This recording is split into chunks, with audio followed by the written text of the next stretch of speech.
From Europe to Asia, Australia and South America, Nigerian footballers reign and stand tall. But what is the situation looking like back home in Nigeria? Now, we all know football is big business, but how is this translating to economic gains and human capital development for Nigeria?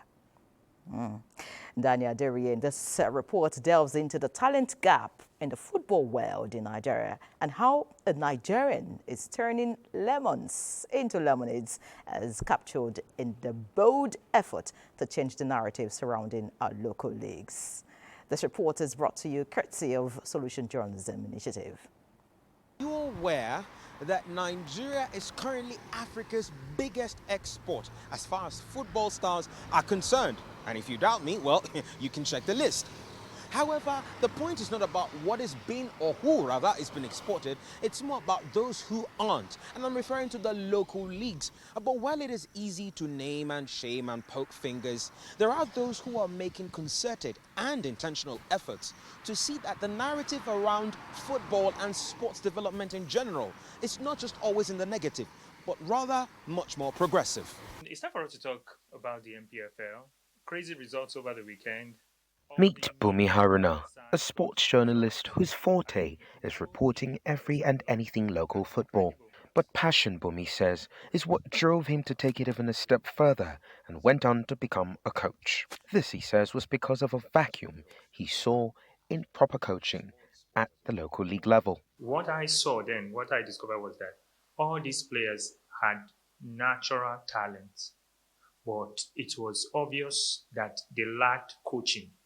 There was also a statistics pattern that shows that at that time, Nigeria had less than 600 certified football coaches. And at that point, Egypt, Tunisia had over 6,000, 7,000.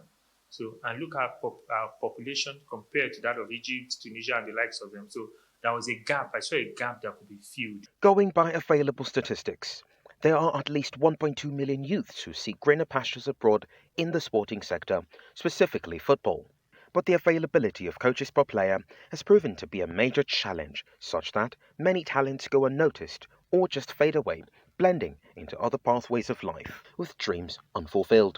Not allowing obstacles to deter his vision, Bumi pushed through the doors and dared to walk into the room, becoming a voice for many young talents in this field of play, with particular focus on the grassroots. I've also traveled out with players, exposed them to international football. Last year I was in Denmark. This year I was in Portugal. And all these players, some of them getting contracts outside the country and all the likes of it, not just for the football alone, but for the fact that I know that they will be able to cater for their family. If one succeeds, it's probably he will be able to take care of at least 20 or thereabout persons. So this is huge, looking at the impact it will make on our economy. The move paid off, as Bumi has so far trained and coached over 100 football talents from across the country, with more than 40% of that number playing either locally or thriving internationally. Notable on that list are Super Eagles stars Taiwo Awoni, Kelechi Iheanacho and Akikume Amo. Since I've been playing football, I've met a lot of coaches, but I would tell you that Coach Bumi Haruna is non-arguably the best coach that I've met in my career so far because of how he handles the player-to-coach relationship.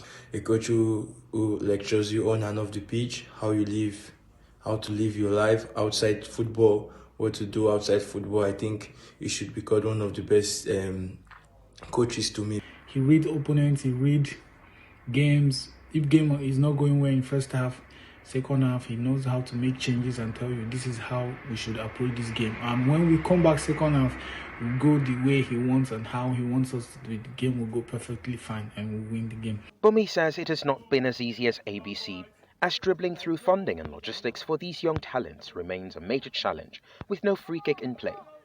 He insists that home-based players must be encouraged just as much as the local leagues to have a wholesome effect and mastery of the round leather game.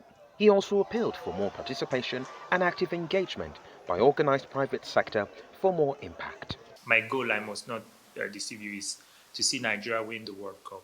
It is noteworthy to state that, out of every 5 football fans in Nigeria currently, there are at least 3 who support foreign-based leagues. But with the likes of Bumi stepping up and polishing diamonds in the rough with this initiative, the future of Nigerian football and footballers can only translate to a rising profile in youth engagement, competence, expertise and progress. Bumi is just one of several others in the country who have taken it upon themselves to see that it is not just always doom and gloom. Rather, as a people, we can make concerted efforts individually in our little corners to ensure that the very best of development comes back to our leagues, which in the past was probably, if not the best, in the continent.